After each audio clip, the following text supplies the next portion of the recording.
This is an audio recording of The Secret Garden by Frances Hodgson Burnett, narrated by Right Here Audio. Chapter 13. Mary took the picture back to the house when she went to her supper and showed it to Martha. Said Martha with great pride. I never knew our Dickon was as clever as that. That there's a picture of a mistletoe on her nest, as large as life and twice as natural. Then Mary knew Dickon had meant the picture to be a message. He had meant that she might be sure he would keep her secret. Her garden was her nest, and she was like a mistlethrush. Oh, how she did like that queer common boy! She hoped he would come back the very next day, and she fell asleep looking forward to the morning. But you never know what the weather will do in Yorkshire, particularly in the springtime. She was awakened in the night by the sound of rain beating with heavy drops against her window. It was pouring down in torrents, and the wind was wuthering round the corners and in the chimneys of the huge old house. Mary sat up in bed and felt miserable and angry. The rain is as contrary as I ever was, she said. It came because it knew I did not want it. She threw herself back on her pillow and buried her face. She did not cry, but she lay and hated the sound of the heavily beating rain. She hated the wind and its wuthering. She could not go to sleep again. The mournful sound kept her awake because she felt mournful herself. If she had felt happy, it would probably have lulled her to sleep. How it wuthered, and how the big raindrops poured down and beat against the pane. It sounds just like a person lost on the moor and wandering on and crying, she said. She had been lying awake, turning from side to side for about an hour, when suddenly something made her sit up in bed and turn her head towards the door, listening. She listened, and she listened. It isn't the wind now, she said, in a loud whisper. That isn't the wind. It is different. It is that crying I heard before. The door of her room was ajar, and the sound came down the corridor, a far-off faint sound of fretful crying. She listened for a few minutes, and each minute she became more and more sure. She felt as if she must find out what it was. It seemed even stranger than the secret garden and the buried key. Perhaps the fact that she was in a rebellious mood made her bold. She put her foot out of bed and stood on the floor. I'm going to find out what it is, she said. Everybody is in bed, and I don't care about Mrs. Medlock.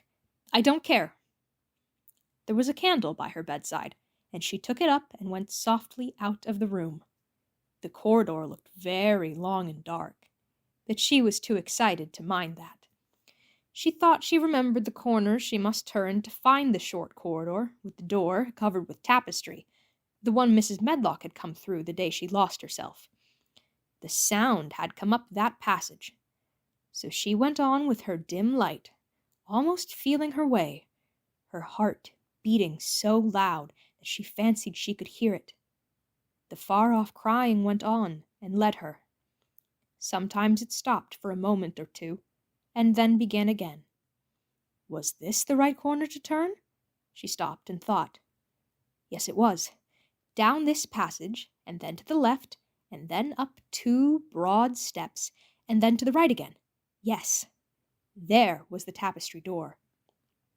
She pushed it open very gently and closed it behind her, and she stood in the corridor and could hear the crying quite plainly, though it was not loud. It was on the other side of the wall at her left, and a few yards farther on there was a door. She could see a glimmer of light coming from beneath it. The someone was crying in that room, and it was quite a young someone. So she walked to the door and pushed it open, and there she was standing in the room. It was a big room, with ancient, handsome furniture in it. There was a low fire glowing faintly on the hearth, and a night-light burning by the side of a carved 4-posted bed hung with brocade, and on the bed was lying a boy, crying fretfully. Mary wondered if she was in a real place, or if she had fallen asleep again and was dreaming without knowing it. The boy had a sharp, delicate face, the color of ivory, and he seemed to have eyes too big for it. He also had a lot of hair, which tumbled over his forehead in heavy locks and made his thin face seem smaller. He looked like a boy who had been ill, but he was crying more as if he were tired and cross than as if he was in pain. Mary stood near the door with her candle, holding her breath. Then she crept across the room, and as she drew nearer, the light attracted the boy's attention, and he turned his head on his pillow and stared at her, his gray eyes opening so wide that they seemed immense. "Who are you?" he said at last, in a half-frightened whisper. "Are you a ghost?" "No, I am not," Mary answered, her own whisper sounding half-frightened. "Are you one?" He stared, and stared, and stared. Mary could not help noticing what strange eyes he had. They were agate gray, and they looked too big for his face because they had black lashes all round them. "No," he replied, after waiting a moment or so. "I am Colin." "Who is Colin?" she faltered. "I am Colin Craven. Who are you?" "I am Mary Lennox. Mr. Craven is my uncle." "He is my father," said the boy. "Your father!" gasped Mary. "No one ever told me he had a boy. Why didn't they?" "Come here," he said, still keeping his strange eyes fixed on her with an anxious expression. She came close to the bed, and he put out his hand and touched her. "You are real, aren't you?" he said. "I have such real dreams very often. You might be one of them." Mary had slipped on a woolen wrapper before she left her room, and she put a piece of it between his fingers. "Rub that and see how thick and warm it is," she said. "I will pinch you a little if you like, to show you how real I am. For a minute I thought you might be a dream too." "Where did you come from?" he asked. "From my own room. The wind wuthered so I couldn't go to sleep, and I heard someone crying and wanted to find out who it was. What were you crying for?" "Because I couldn't go to sleep either, and my head ached. Tell me your name again." "Mary Lennox. Did no one ever tell you I had come to live here?" He was still fingering the fold of her wrapper, but he began to look a little more as if he believed in her reality. "No," he answered. "They daren't." "Why?" asked Mary. "Because I should have been afraid you would see me. I won't let people see me and talk me over." "Why?" Mary asked again, feeling more mystified every moment. "Because I am like this always, ill and having to lie down. My father won't let people talk me over either. The servants are not allowed to speak about me. If I live, I may be a hunchback, but I shan't live. My father hates to think I may be like him." "Oh, what a queer house this is," Mary said. "What a queer house! Everything is a kind of secret. Rooms are locked up, and gardens are locked up, and have you been locked up?" "No. I stay in this room because I don't want to be moved out of it. It tires me too much." "Does your father come and see you?" Mary ventured. "Sometimes. Generally when I am asleep. He doesn't want to see me." "Why?" Mary could not help asking again. A sort of angry shadow passed over the boy's face. "My mother died when I was born, and it makes him wretched to look at me. He thinks I don't know, but I've heard people talking. He almost hates me." "He hates the garden because she died," said Mary, half speaking to herself. "What garden?" the boy asked. "Oh, just a garden she used to like," Mary stammered. "Have you been here always?" "Nearly always. Sometimes I've been taken to places at the seaside, but I won't stay because people stare at me. I used to wear an iron thing to keep my back straight, but a grand doctor came from London to see me and said it was stupid. He told them to take it off and keep me out in the fresh air. I hate fresh air, and I don't want to go out." "I didn't when I first came here," said Mary. "Why do you keep looking at me like that?" "Because of the dreams that are so real," he answered rather fretfully. Sometimes when I open my eyes, I don't believe I'm awake." "We're both awake," said Mary. She glanced round the room with its high ceiling and shadowy corners and dim firelight. "It looks quite like a dream, and it's the middle of the night, and everybody in the house is asleep. Everybody but us. We are wide awake." "I don't want it to be a dream," the boy said restlessly. Mary thought of something all at once. "If you don't like people to see you," she began, "do you want me to go away?" He still held the fold of her wrapper, and she gave it a little pull. "No," he said. "I should be sure you were a dream if you went. If you are real, sit down on that big footstool and talk. I want to hear about you." Mary put down her candle on the table near the bed and sat down on the cushioned stool. She did not want to go away at all. She wanted to stay in the mysterious hidden-away room and talk to the mysterious boy. "What do you want me to tell you?" she said.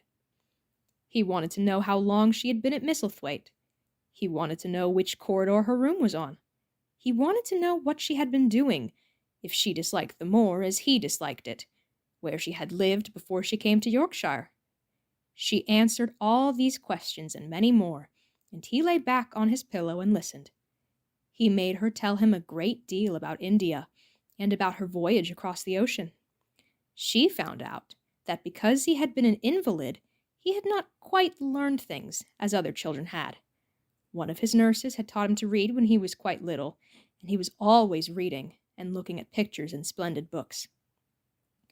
Though his father rarely saw him when he was awake, he was given all sorts of wonderful things to amuse himself with. He never seemed to have been amused, however. He could have everything he asked for, and was never made to do anything he did not like to do. "Everyone is obliged to do what pleases me," he said indifferently. "It makes me ill to be angry. No one believes I shall live to grow up." He said it as if he was so accustomed to the idea that it had ceased to matter to him at all. He seemed to like the sound of Mary's voice. As she went on talking, he listened in a drowsy, interested way. Once or twice she wondered if he were not gradually falling into a doze, but at last he asked a question which opened up a new subject. "How old are you?" he asked. "I am 10, answered Mary, forgetting herself for the moment. "And so are you." "How do you know that?" he demanded in a surprised voice. "Because when you were born, the garden door was locked and the key was buried, and it has been locked for 10 years. Collins half sat up, turning towards her, leaning on his elbows. "What garden door was locked? Who did it? Where was the key buried?" he exclaimed, as if he were suddenly very much interested. It was the garden Mr. Craven hates," said Mary nervously. "He locked the door. No one knew where he buried the key." "What sort of a garden is it?" Colin persisted eagerly. "No one has been allowed to go into it for 10 years, was Mary's careful answer. But it was too late to be careful. He was too much like herself. He, too, had had nothing to think about, and the idea of a hidden garden attracted him as it had attracted her. He asked question after question. Where was it? Had she never looked for the door? Had she never asked the gardeners? "They won't talk about it," said Mary. "I think they have been told not to answer questions." "I would make them," said Colin. "Could you?" Mary faltered, beginning to feel frightened. If he could make people answer questions, who knew what might happen? "Everyone is obliged to please me. I told you that," he said. "If I were to live, this place would sometime belong to me. They all know that. I would make them tell me." Mary had not known that she herself had been spoiled, but she could see quite plainly that this mysterious boy had been. He thought that the whole world belonged to him. How peculiar he was, and how coolly he spoke of not living. "Do you think you won't live?" she asked, partly because she was curious, and partly in hope of making him forget the garden. "I don't suppose I shall," he answered, as indifferently as he had spoken before. "Ever since I remember anything, I have heard people say I shan't. At first, they thought I was too little to understand, and now they think I don't hear. But I do. My doctor is my father's cousin. He is quite poor, and if I die, he will have all Misselthwaite when my father is dead. I should think he wouldn't want me to live." "Do you want to live?" inquired Mary. "No," he answered in a cross, tired fashion. "But I don't want to die. When I feel ill, I lie here and think about it until I cry and cry." "I have heard you crying 3 times," Mary said, "but I did not know who it was. Were you crying about that?" She did so want him to forget the garden. "I dare say," he answered.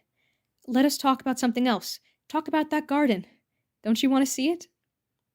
"Yes," answered Mary, in quite a low voice. "I do," he went on persistently. "I don't think I ever really wanted to see anything before, but I want to see that garden. I want the key dug up. I want the door unlocked. I would let them take me there in my chair. That would be getting fresh air. I'm going to make them open the door." He had become quite excited, and his strange eyes began to shine like stars and looked more immense than ever. "They have to please me," he said. "I will make them take me there, and I will let you go, too." Mary's hands clutched each other. Everything would be spoiled. Everything. Dickon would never come back. She would never again feel like a mistletoe with a safe, hidden nest. "Oh, don't do that!" she cried out. He stared, as if he thought she had gone crazy. "Why?" he exclaimed. "You said you wanted to see it." "I do," she answered, almost with a sob in her throat. "But if you make them open the door and take you in like that, it will never be a secret again." He leaned still farther forward. "A secret," he said. "What do you mean? Tell me." Mary's words almost tumbled over one another. You see, she panted, "if no one knows but ourselves, if there was a door hidden somewhere under the ivy, if there was, and we could find it, and we could slip through it together and shut it behind us, and no one knew anyone was inside, and we called it our garden, and pretended that we were missel thrushes, and it was our nest, if we played there almost every day, and dug, and planted seeds, and made it all come alive—" "Is it dead?" he interrupted her. "It soon will be if no one cares for it," she went on. "The bulbs will live, but the roses—" He stopped her again, as excited as she was herself. "What are bulbs?" he put in quickly. "They are daffodils, and lilies, and snowdrops.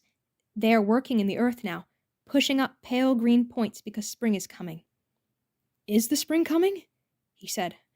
"What is it like? You don't see it in rooms if you are ill." "It is the sun shining on the rain and the rain falling on the sunshine, and things pushing up and working under the earth," said Mary. "If the garden was a secret and we could get into it, we could watch the things grow bigger every day and see how many roses are alive. Don't you see? Oh, don't you see how much nicer it would be if it was a secret?" He dropped back on his pillow and lay there with an odd expression on his face. "I never had a secret," he said, "except that one about not living to grow up. They don't know I know that, so it is a sort of secret, but I like this kind better." "If you won't make them take you to the garden," pleaded Mary, "perhaps— I feel almost sure I can find out how to get in sometime. And then, if the doctor wants you to go out in your chair, and if you can always do what you want to do, perhaps we might find some boy who would push you, and we could go alone, and it would always be a secret garden." "I should like that," he said, very slowly, his eyes looking dreamy. "I should like that. I should not mind fresh air in a secret garden." Mary began to recover her breath and feel safer, because the idea of keeping the secret seemed to please him. She felt almost sure that if she kept on talking and could make him see the garden in his mind as she has seen it, he would like it so much that he could not bear to think that everybody might tramp into it when they chose. "I'll tell you what I think it would be like if we could go into it," she said. "It has been shut up so long, things have grown into a tangle, perhaps." He lay quite still and listened while she went on talking about the roses which might have clambered from tree to tree and hung down, about the many birds which might have built their nests there because it was so safe. And then she told him about the robin and Ben Weatherstaff, And there was so much to tell about the robin, and it was so easy and safe to talk about it that she ceased to feel afraid.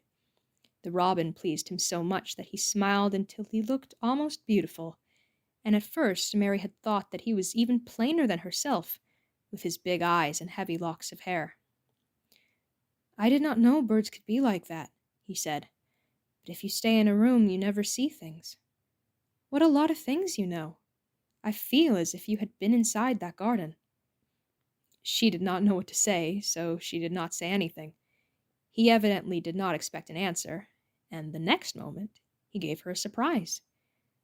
"I'm going to let you look at something," he said. "Do you see that rose-colored silk curtain hanging over the wall on the mantelpiece?" Mary had not noticed it before, but she looked up and saw it. It was a curtain of soft silk hanging over what seemed to be some picture. "Yes," she answered. "There is a cord hanging from it," said Colin. "Go and pull it." Mary got up, much mystified, and found the cord. When she pulled it, the silk curtain ran back on rings, and when it ran back, it uncovered a picture. It was the picture of a girl with a laughing face. She had bright hair tied up with a blue ribbon, and her gay, lovely eyes were exactly like Colin's, unhappy ones, agate gray and looking twice as big as they really were because of the black lashes all around them. "She is my mother," said Colin complainingly. "I don't see why she died. Sometimes I hate her for doing it." "How queer," said Mary.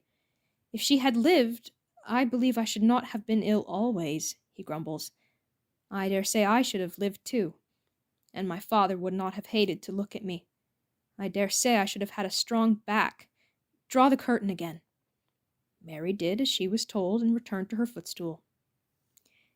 "She is much prettier than you," she said, "but her eyes are just like yours. At least they are the same shape and color. Why is the curtain drawn over her?" He moved uncomfortably. "I made them do it," he said. "Sometimes I don't like to see her looking at me. She smiles too much when I am ill and miserable. Besides, she is mine, and I don't want everyone to see her." There were a few moments of silence. And then Mary spoke. "What would Mrs. Medlock do if she found out that I had been here?" she inquired. "She would do as I told her to do," he answered. "And I should tell her that I wanted you to come here and talk to me every day. I am glad you came." "So am I," said Mary. "I will come as often as I can, but—" She hesitated. "I shall have to look every day for the garden door." "Yes, you must," said Colin, "and you can tell me about it afterward." He lay thinking for a few minutes, as he had done before. Then he spoke again. "I think you shall be a secret too," he said. "I will not tell them until they find out. I can always send the nurse out of the room and say that I want to be by myself. Do you know Martha?" "Yes, I know her very well," said Mary. "She waits on me." He nodded his head towards the outer corridor. "She is the one who is asleep in the other room. The nurse went away yesterday to stay all night with her sister, and she always makes Martha attend to me when she wants to go out. Martha shall tell you when to come here." Then Mary understood Martha's troubled look when she had asked questions about the crying. "Martha knew about you all the time?" she said. "Yes, she often attends to me. The nurse likes to get away from me, and then Martha comes." "I have been here a long time," said Mary. "Shall I go away now? Your eyes look sleepy." "I wish I could go to sleep before you leave me," he said, rather shyly. "Shut your eyes," said Mary, drawing her footstool closer, "and I will do what my ayah used to do in India. I will pat your hand and stroke it and sing something quite low." "I should like that, perhaps," he said drowsily. Somehow she was sorry for him and did not want him to lie awake, so she leaned against the bed and began to stroke and pat his hand and sing a very low little chanting song in Hindustani. "That is nice," he said, more drowsily still, and she went on chanting and stroking, but when she looked at him again his black lashes were lying close against his cheeks, for his eyes were shut and he was fast asleep. So she got up softly, took her candle, and crept away without making a sound.